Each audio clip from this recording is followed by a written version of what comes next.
साहब ने 21 लाख दिए थे सोलर पैनल्स के लिए, क्योंकि उन्होंने कहा था रोटरी ब्लड बैंक ने कि उनकी बिजली का बिल बहुत ज़्यादा आता है, तो इसी के लिए या वो उन्होंने 21 लाख दिए ताकि वो सोलर पैनल्स लगा सकें। तो बहुत ही बढ़िया चीज़ है इन्होंने रोटरी वालों ने की है, ग्रीन एनर्जी की तरफ उन्होंने अपना कदम उठाया है।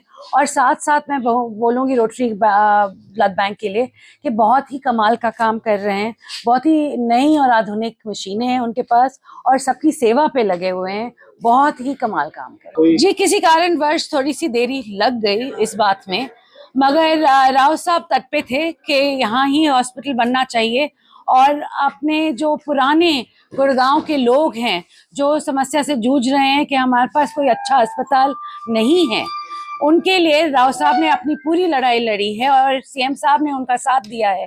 तो आज के दिन 400 प्लस 200 का बिस्तर सैंक्शन हो गया है और जल्द ही इस पे काम भी हो जाएगा। जी, जैसे ही टेंडर खुलता है आपको पता चल जाएगा और तब काम हो जाएगा। इससे पहले मैं पहले बता दूं, ये जो अल्फला यूनिवर्सिटी है ये 2014 से पहले इसको स्वीकृति मिली थी। इसको हाई कोर्ट से स्वीकृति दी गई है और हमने पहले से ही बोल रखा था कि हमें इनको स्वीकृति नहीं देनी है। आज के दिन वही बात आपको सामने आई है कि ये सही बात जहाँ यहाँ बहुत ही बड़ी बड़ी जो टेररिस्ट सेल सा बन गया है, आज के दिन पूरे देश में ये बात फैल गई है कि अल्फला यूनिवर्सिटी में कैसे डॉक्टर सिखा रहे थे।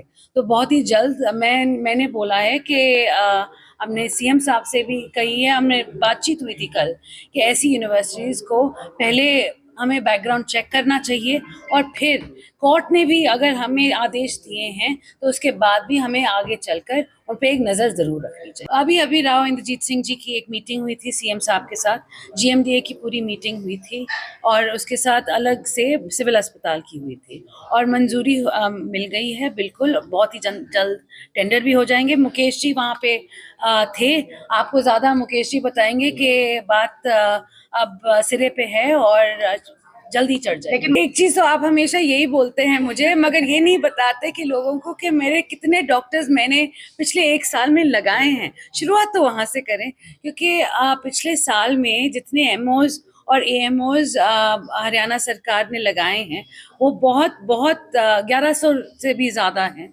उसके साथ साथ हमने जो मेडिसिन हैं पूरे हरियाणा प्रदेश के लिए 70% मेडिसिन मैंने HMSCL के थ्रू खरीद ली हैं। मशीनों की बात आती है, सिविल अस्पतालों को तंदुरुस्त करने के लिए, दुरुस्त करने के लिए हमने बहुत सारी मशीनें खरीदी हैं और जल्द ही जो मशीनें रह गई हैं वो भी हम खरीद लेंगे।